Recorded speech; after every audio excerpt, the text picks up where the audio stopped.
Hi, today I'm with Zoe Ogilvie, Big Partnership. Zoe, if you could just tell us who you are and what it is you do.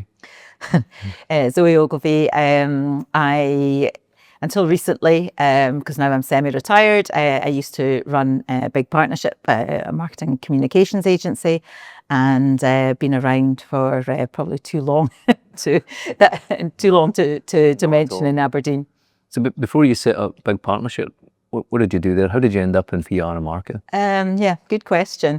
Not by the usual channels. I think I went to school in Aberdeen, born and bred, went to school in Aberdeen, and at that time, back in the day, you didn't have great career advice. It was, if you were in sort of the A stream, as they had it then, you were going to be a doctor, a lawyer, an accountant, Okay. or potentially go and marry a rich farmer. It was That was Aberdeen. that was the Aberdeen career advice, and so I didn't want any of those routes. I originally wanted to be a vet. What, a farmer? Sorry, no. And I originally wanted to be a vet, but given that I was absolutely useless at sciences, there was no chance of that happening. I was good at languages, so I thought, well, I'll eventually go and study languages. Yeah. But I decided instead to take a year out. And the idea was that I went to France for 6 months and Germany for 6 months, because French and German at that time were the two languages that I studied. But my 6 months in France turned into over 6 years. Wow. And I went to Paris, and I just fell in love with the city. So were you working there? Yeah. So it started off, so despite having an A in my higher French, when you actually get to the country and you have to use your French, you just realise that You're useless. You're not very good at this. It takes, I reckon it probably took me about 6 months to get fluent. Yeah. Where you stop translating in your head and actually You just respond. speaking. Yeah.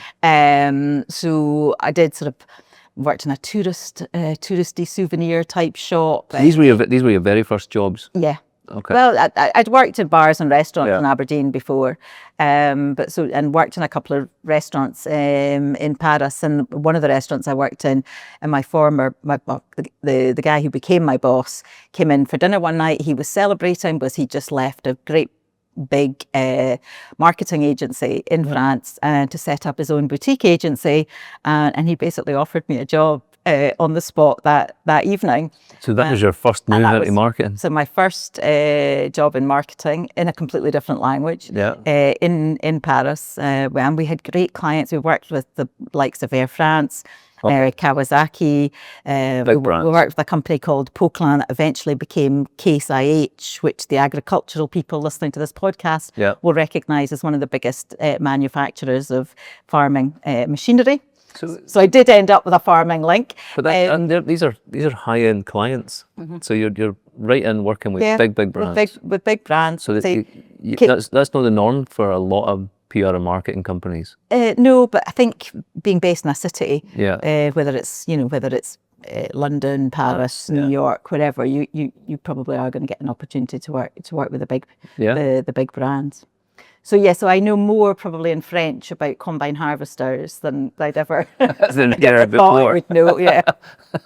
So for Paris 6 years, you then got involved with a marketing company. How long were you there? So I was with the company for just over five years, right. And just learnt a huge amount from my boss at the time. He was. And was that a big company, lots of staff, or? No, it was just a startup, and I mean, probably when I left, there were about 8 of us. Okay. Still a small business. But it was great agency, great grounding for what I eventually went on to do. But then I decided to come home for various reasons. And of course, I arrived in Aberdeen in the middle of an oil and gas downturn. Yeah.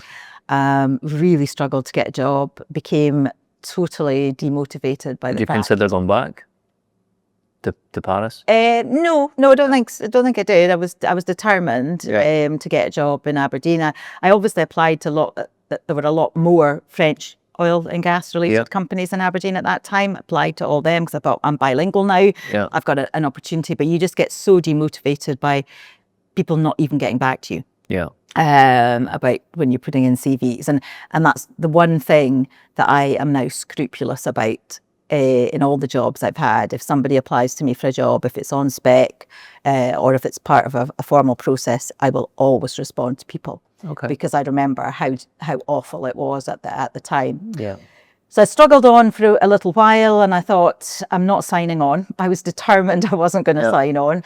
My dad at the time worked for tenants in Aberdeen, so he ran a number of pubs like the Covenanters in Kincorth, the Murdos. Yeah. So yeah, I went and worked. So you worked in a few bars? Yep. So I went and worked in Murdos. At the time, I used to say that it was great for the thighs because you got a good workout ducking behind the bar to miss the flying ashtrays, and it probably is a good grounding for PR and communication, having to stop bar fights, speaking to people. Speaking to people from all walks of life. I enjoyed the bar work. You can work here. I'll easily do that. And as I said, my hidden talent is being able to memorize huge rounds of drinks. Because the thing that frustrates me the most is that when you're out on a night out and the bar they come back tender and they're saying hot vodka and Diet Coke, and they go away and do that, and then they want to just give all the do all the drinks at once. So yeah, and then I eventually applied for the role of public affairs manager at Aberdeen Chamber of Commerce. Yeah. And I will always say that organisation is one of the best places to work because you get connected into what's going on in Aberdeen and making contacts. Yeah. It's a phenomenal platform for doing that. We had David Sherritt on the podcast, and he worked there as well, and he was very much the same. Yeah. Same view. It was a great place to work, and when I worked there, I was fortunate again with my boss. In that the chief executive at the time, he very much just let me get on with things, and so this was early, but 92. So the chamber was just kind of emerging from being this kind of sleepy old boy network club into what not to what it is now today. Yeah. Although it's progressed, hugely and positively since I left. But we were able to do things that had never been done by a chamber before. Yeah. When I'd left Paris, business breakfasts were all the rage. Yeah. So I reintroduced the business breakfasts, and still going today. And they're still going today, and lots of other organisations then copied that. We bid for and hosted the British Chambers of Commerce annual conference. So it's probably one of the biggest events that I'd ever been involved in. There were lots of things. So yeah, I have a huge debt of gratitude to the Chamber of Commerce because it was, you get involved in so many different aspects of the economy in the city, and you meet so many people, and then also people know you. Yeah, that's it. It's building that network. A lot of people still say to me, "Oh, you seem to know everyone in Aberdeen, Zoe," but a lot of that stems from the chamber. Yeah, so it gives you credibility. Yeah. So for the chamber to big partnership, so how did that come about? So I was headhunted from the chamber to set up the Aberdeen office of a UK-wide PR consultancy. Mm-hmm. So I did that for, that was probably about 3 years, I think. And in the same way as I've been influenced by good bosses. Yeah, you've been influenced by I've been influenced by bad bosses, and I think I met my Neil and Alec, who became my partners in big partnership. Met them at this agency, and we did what people always do if you're a bit disgruntled with an agency. You say, "Why are we not doing this for ourselves?" So we left and set up. So Alec and Neil actually founded Big. Right. I came to it later, mainly because I was pregnant at the time. So I took my maternity leave and then set up the Aberdeen office of Big, probably about 2 years after Big Partnership had started out, and we grew it from the very early days to what it is today. So probably about 100 staff today, with offices in Aberdeen, Edinburgh, Glasgow and Manchester. Yeah, it's massive. And an integrated communications agency. So we were very much a media relations organisation when we started. How easy was it to get started at that time? I think it was fairly easy. As I say, again, in Aberdeen, because I had a reputation, because what I'd done at the chamber was quite visible, it was fairly easy to get started and attract clients. What was the landscape like as far as competition then at that time? Oh, the competition has changed massively over the years. We've seen agencies come and go in the time, because we celebrated our 25th anniversary this year. So yeah, we've seen agencies come and go. Agencies have had to change, like we have, because the communications landscape has evolved and evolved at pace. Yeah. So you have to adapt and change. What about challenges during that time, that early stage? Early stage challenges. I actually think it's that as you get bigger, the challenges become more difficult. Yeah. I suppose for me, some of the big challenges were things like when people leave, good people that you've nurtured and spent time with, when they leave and move on. I think initially I used to take that incredibly personally. Yeah.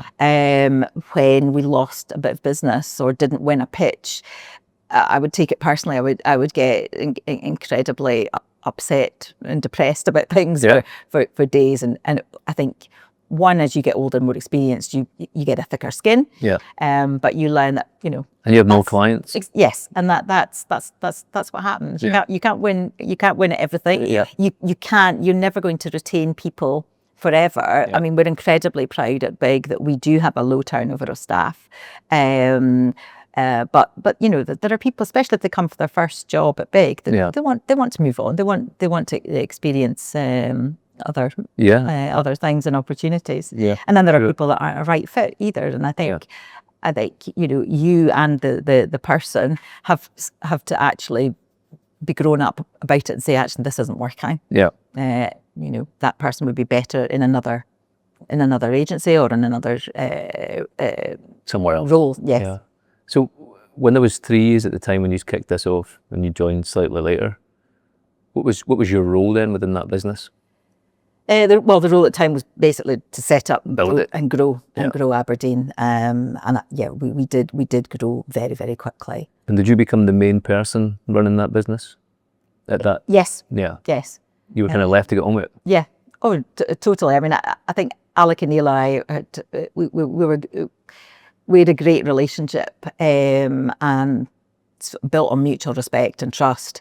You know, we all had our different areas of strength. Yeah. So we would always chat things through together.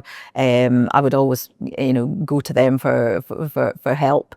But they, just let you do it. Yeah, left me to get on with it. And I think you know, Big in Aberdeen has just grown dramatically. Yeah, it's very well known. So when you're 14, 15-year-old or something like that, you have an MBO or I think you guys call it a Vimeo. A Vimbo. A Vimbo. Yeah. So what's the structure of that and how did that come about? It's it is technically a management buyout, but what we tried to do was look at how, one, we could realise the value in the business that we'd invested blood, sweat and tears into, but at the same time in a way that would help us to retain all the rising star, the next layer of tier of people that would drive the business forward.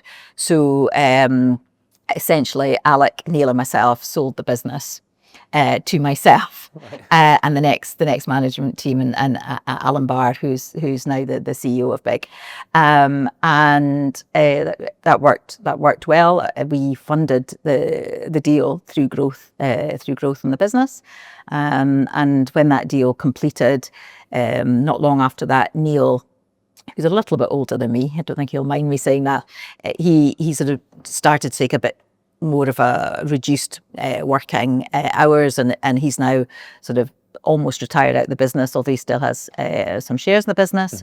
Alex still very much involved in the business. Alan is driving the business forward, and did the I don't know, the culture or the vision or anything, did anything change then at that point, or is it kind of continuation of what was already going? I think that it's very much you know, that the culture is embedded and it was set in the business, and I think sort of latterly with me sort of taking a bit of a step back to semi-retire. Yeah. I think that's created space and opportunity for our people in Aberdeen. So, I've kind of stepped sideways. Gail, my colleague, has stepped up to run the Aberdeen office. Yeah. And that's allowed other people to progress and develop. And somebody asked me the other day how I'm managing to extricate myself from a business that I nurtured and grew and was and was pretty much everything. Everything for 7 days a week. Yeah. But the reason I've been able to do it is because there's such great people running the Aberdeen office that have needed to get to have a really good culture and have a great team and everything else. It requires some sort of leadership structure or philosophy. So how did you lead people? I think I would say this as a communications expert, but I think good leadership starts and ends with communication. Yeah. I think you've got to be transparent with your employees. You've got to be authentic, and you've got to be consistent. Somebody once said to me that he'd been asked why everyone at Big worked so hard, and he'd replied saying because they see how hard Zoe works. So I suppose as well, good leadership is about doing the things. Lead from the front. Lead from the front. I don't think I've ever asked anybody to do something that I wouldn't do myself. Yeah. And it's for me, it's about everyone being involved, everyone sharing a common goal of what we want to achieve. Unsurprisingly to those who know me, out with work, then it's Big's always been very much work hard but party hard. Yeah. I think having a good working environment. Yes, you're always going to get disgruntled. Disgruntled everywhere. That's a fact of working life, and you're going to get people that aren't necessarily going to always get on with each other. Yeah. Just because you work with somebody doesn't mean you have to be best friends with them all the time. But all the time. But I think because we employ like-minded people, that there is normally some good camaraderie around Big, and as I said earlier, I've stopped now taking it personally when people do move on. And I think what's really important, is that you don't burn bridges. Yeah. And I think at the moment, we've probably got about 4 or 5 clients that have come to us because the person leading the marketing or communications or PR is a former employer. Yeah. But I think that goes with clients and suppliers as well. You never know where somebody's going to turn up, so just don't burn bridges. And especially in this industry, although it's a global industry, it's actually quite small as far as the people in it. But you mentioned they're hiring people. So what's the recruitment process, or what do you look for in a Big employee?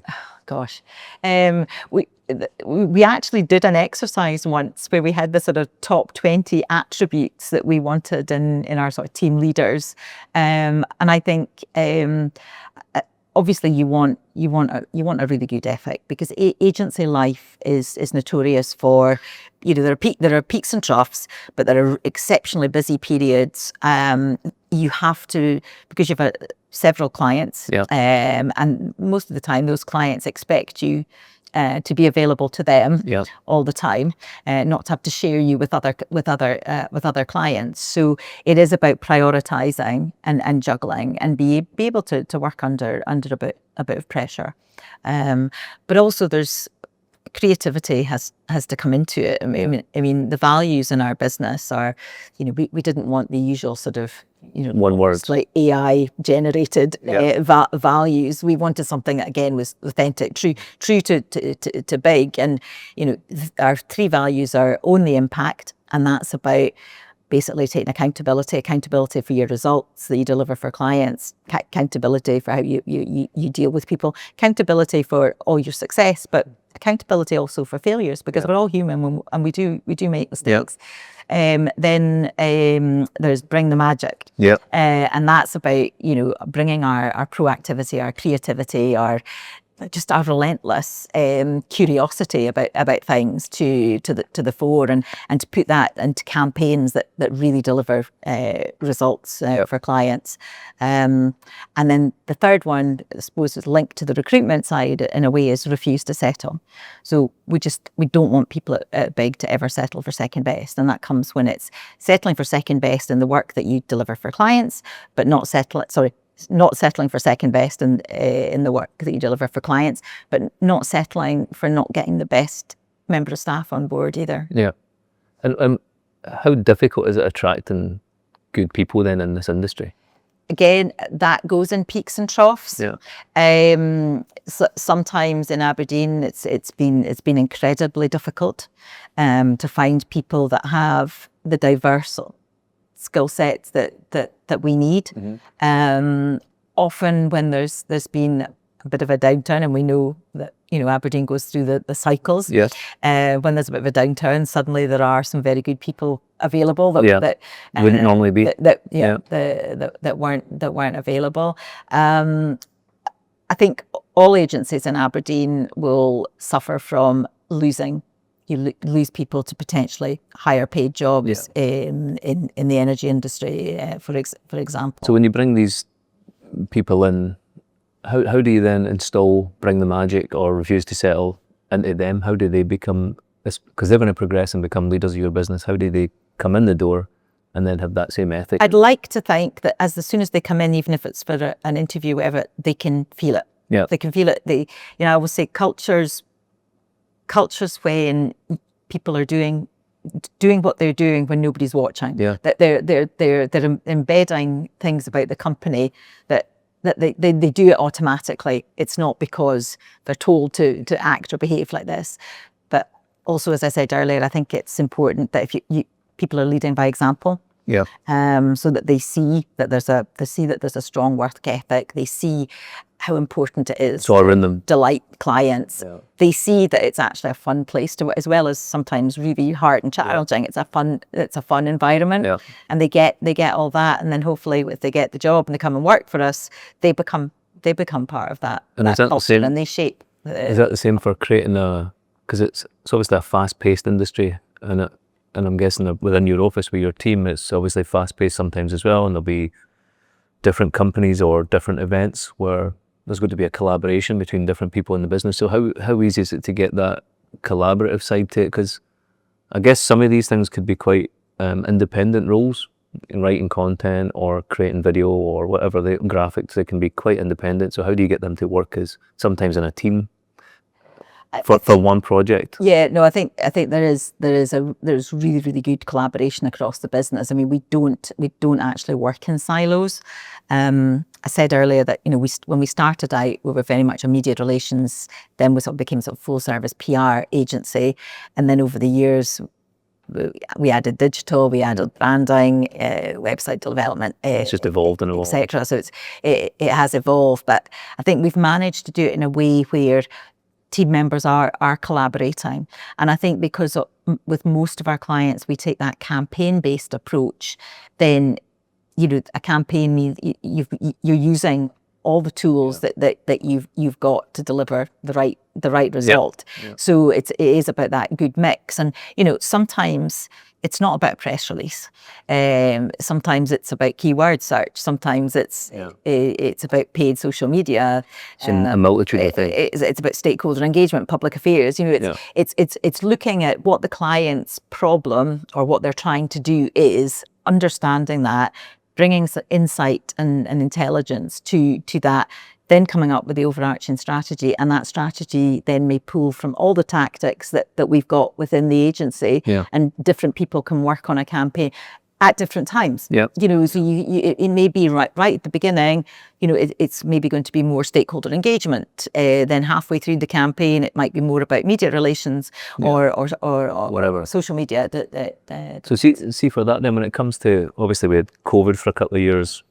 I know from me personally, and just what works for me, I like to bounce off other people, and I like the creative side to be evolving with 2, 3, 4 different people speaking, whether that's video, design, whatever it is. they all kind of bounce off, and I think we have a better product, and I think also we get it quicker. But for you guys, 110 people, how are you dealing with that in different offices? How are you dealing with that hybrid working? I mean, I actually think that COVID helped in that regards. Right. So we were fortunate in that we were already sort of working quite collaboratively across different platforms, whether it be Slack or Teams or whatever, so that when we went into lockdown, we already had all those systems and processes in place, and we knew the people in the teams, and for example, at that time, all the digital and branding expertise across Big was in Glasgow. Okay. And not in Aberdeen. So we were already collaborating across office. I think what COVID also did was, we had to really work at that collaboration. Yeah. And I think that we had to make it work. We had to make it work remotely. I think the real downside of COVID was, there's a whole swathe of young people who have lost almost 2 years of their career development because they missed that learning by osmosis that happens when you're in the office. Even at university at that time, they were never in class. They didn't know classmates. Because it's listening to other the older, more sometimes it's not older, the more experienced people in the office. It's listening to them on the phone, listening to how they handle things. It's the chat in the kitchen when you're making a cup of coffee. It's things like that unfortunately, as I say, there's a whole swathe of people who have missed out on that. And it was funny because it was very much our younger staff that wanted us back in the office. And you'll remember that we all came back sort of flexibly for a while, and then Aberdeen was shut again. Or was it Scotland? I can't remember. Was kind of shut down again, and I remember we had people begging us not to close the office. Yeah. They really wanted to be in the office. Yeah, it was a shit time. We started to open up. We had taken obviously lots of corporate bookings here for Christmas, and then I think 4th of December everything shut back down again. So it was not great. No. But just on the culture side, then how do you keep that culture going and keep that same mindset and mentality when people are now working from home? Some people, maybe employed people during that time, never been in your office. Yeah. I mean, we did. Yeah, I think we probably did. People did start to work for us during that time. I think when everyone started coming back into the office, whatever it was like maybe 2 days a week or whatever people were doing. I think it was we kept that flexibility open. We didn't impose when you had to come in to be in the office. As I say, we were fortunate in Aberdeen that the majority of people wanted to be in the office. But also before COVID, we offered that sort of flexibility. Okay. And again, as I say, it comes from the top. Again, it was because I often took a day a week or every so often working from home because I just needed, because we work in an open plan space, I just needed the peace and quiet to either work on a report or a proposal or something that's quite tough, and I like closing myself away in order to be able to do that. So we did always have that flexibility. We had quite a few before COVID and still now actually people that work part time because they maybe had school kick-up duties and things. So I think having that flexibility already meant that we were able to maintain it. It was easy. We were able to maintain it, and I do think that flexibility is important. I mean, I totally understand for the greater good of the economy why now businesses want everybody back in the office, but I think people should want to be in the office, and to get people to want to be in the office, you have to offer them something. And it's about the culture, it's about their colleagues, it's about the collaboration, it's about the learning, and it's about the environment. And also having a good physical environment is important. Yeah, for sure. I've been by here, obviously, in a nice new sort of converted church. Yeah, I know. We're probably the most inappropriate people to be in a church. But it looks nice to drive by. Got a lot of colour and stuff going on in the office. Yeah, and I think the pool table is Yeah. a big thing, and everybody's, oh, we've got a pool table. Got a dartboard as well. Yeah. You don't want your photograph on the dartboard, but Not good. And then away from big, just looking at market and PR as a whole, for you joining or working in France, then coming here, Chamber, working for a PR company, then big, you must have seen massive changes in the industry from being, I guess, very print, billboards and everything else to now being, like you said, very digital focused. So what's been the biggest change you've seen? gosh, biggest change. I think that at the moment, AI will be, and Huge. machine learning will be huge. I can come back and talk about why I think there's danger to our industry in that. I think it's how you use it and use it effectively to, most agencies, you get paid for your time. Yeah. And it's the experience and expertise of the people whose time is spent on that client. That's what we're paid to do. So if using AI creatively and cleverly can help you do more menial things better, so you've got more time to spend on things that add value to the client, then that's great. Fantastic. But I think, this, when you get people saying, why do I need a PR agency if ChatGPT can write my press release? Well, no. I can download an app that will do everything for me. And I think the fundamentals of good communication, good PR, good marketing have not changed. Yeah.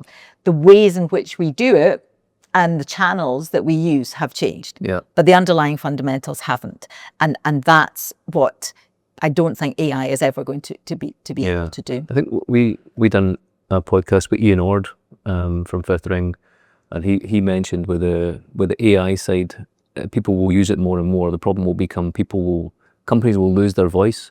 They'll become people. If people use AI, they're basically getting bits of everything that's already been put in there previously. It's not specific to that company, and then maybe you lose what you've spent a lot of time creating. Yes, you don't want to lose your culture, because I always say to clients, it's about, as you say, having your voice, because that tone of voice, that culture, that's your brand. Your brand's not a logo. No. That makes up your brand. And if you've got a hard earned good reputation, you want to maintain that. No, for sure. And then just earlier time with Big. I mean, would you do that again? Have you enjoyed it? Would you do it again, or would you do something different? No, I always say you shouldn't have regrets, and I certainly don't have regrets. I loved the Big. It's still my baby. It's still something I'll be incredibly proud of. Yeah, so you should. For a long time.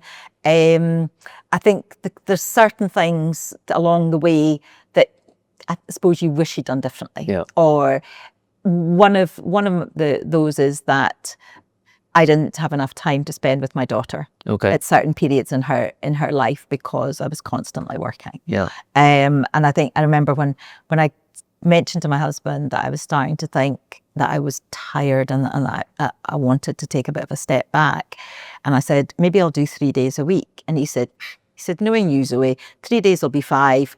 But I suppose that's better than 7. Yeah.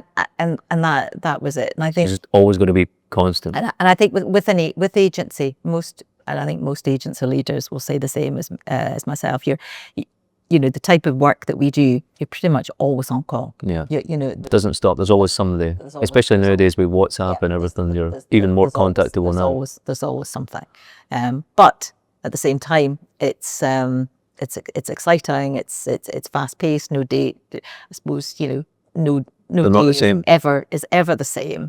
And I speak to friends and family who hate their job, and that would be something you would regret. Yeah. To think that you work more than you do anything else. If you don't enjoy what you do, why are you doing it? What's it all about? Yeah. And then you must have worked with some amazing companies through that time, or fantastic projects. What would be the kind of top projects that you remember? You think that was just fantastic working on that? Too many to mention. I think what I really like is, so Exodus is probably an example that I would mention, because they're celebrating their 20th anniversary, and we have worked with them since day one. Okay. So being involved with a company who had, they were a small startup that I think they came out of Genesis, and that was the whole point of Exodus from Genesis, and they were the small startup. But they did right away. They didn't want to be a small startup. They wanted to hit the ground running, be seen as a serious consultancy from day one, and being involved in that, and sharing in their journey, and still working with them to this day is we actually received a press release just about 20 minutes before this from Regards Exodus. So yeah, good. That's a really good one, and they've been quite good with us pre-COVID. I think for your team was the point of contact for Exodus at that point, and still has been for years. And I think it's I think the industry average is something like a client will stay with an agency for about 3 years or so. Okay. We've got clients that, as I say, have been with us since day one. We've got clients that have been with us for a long time. You must be proud of that. Absolutely. So for your legacy then, because you're now taking time away, or a couple of days a week working at Big. So from starting it to your MBO to now working 2 days a week, you've got clients that have been there for 20 years since you kicked it off. What do you want your sort of legacy to be remembered as at Big? I think that we always got the job done. Yeah. We didn't let clients down. We deliver for clients. We have good relationships with clients. I think if you've got a trusted relationship with your client, and I've said this before in pitches, that it's no surprise to me when we have really good results for a client that we work with really closely. It's because it's a two-way street. Yeah. We can't make things up. Yeah. No. The client has to be open and share with us, and be very clear on what the overall business objectives are, so that we can then help them meet those. So I think, yes, it's about, if we've done meaningful work that's had an impact, that's what I'm most pleased with. And the relationships that I've built up over the years with clients, that's really important. And in a way, when I announced that I was taking a bit of a step back, it was actually really lovely reading all the comments that I got on LinkedIn. I mean, some of them sounded like it was my obituary, but but it was actually lovely, and it was lovely to hear from people that had worked at Big, that had something to say. So I suppose my primary 6 teacher, and people have heard me say this before, but when we arrived in primary 6 at my school, our teacher, Mrs. Love, as she was called, said, "Your motto for the year is BNTK." And we were all like, what does that mean? And BNTK was be nice to know. Okay. And I know it's a bit cheesy, but it's something that served me well. Which school did you go to? St. Margaret's. St. Margaret's, yeah. It's something that served me well over the years. It is just that, if you're nice to know, if you genuinely listen and want to help people, you get it back in spades. Yeah, for sure. Yeah. And then away from Big, away from work. So what does Zoe do? Well, obviously, since I became director of Aberdeen Football Club, football has taken even more of an important place in my life. So I spend most of my weekends watching the men. Were you a big football fan before? Yeah, I was a fan. Threw you under the bus. Yeah, no. I was definitely a Dons fan. I mean, I grew up in the 80s. Of course, I was a Dons fan. But I go to Pataudry a lot more often than I did. But I'd worked with the club for about 20 years as a consultant. So I kind of going back to your question about which am I most proud of, I think the 2 campaigns that we did for the club, so Aurora for it was massive. Cormac Park, and the Still Standing Free campaign during COVID. Those are 2 campaigns that I'm incredibly proud of. My daughter's Aurora, and we were considering no calling her Aurora because Aurora was everywhere. As a side of buses, everything. I was like, do we really want her to be called this? Are people going to think of this football stadium? Sorry about that. But yes, I love the football. It's men's games and women's. So my daughter plays for Aberdeen women's team. So I've got a vested interest in the women. And I like to be able to advocate. And they're growing now as well. I mean, they got a lot of sponsorship now that they never got before. So. Women's football, and so we saw the impact the Lionesses had. Women's football is definitely on an upward trajectory. I think it needs lots of support. More noise financially, and bit more support in the terraces as well. Are you now still based in Aberdeen? I know I've moved to the banks of Loch Erin. So I suppose when I get time out with the football and big, then water skiing's my passion. So being on the loch is great. That's out in boats. I'm at my happiest. Brilliant. And then last question: we're in a bar, so what is your drink of choice? Oh, now it depends what kind of outing it is. Well, you tell me. So I think go-to is probably Prosecco. Okay. But you can get a bit fed after a beef. I can get a bit fed up of that. So what are you moving on to? Vodka and Diet Coke. Vodka and Diet Coke. Yeah. Perfect. Zoe, thank you very much.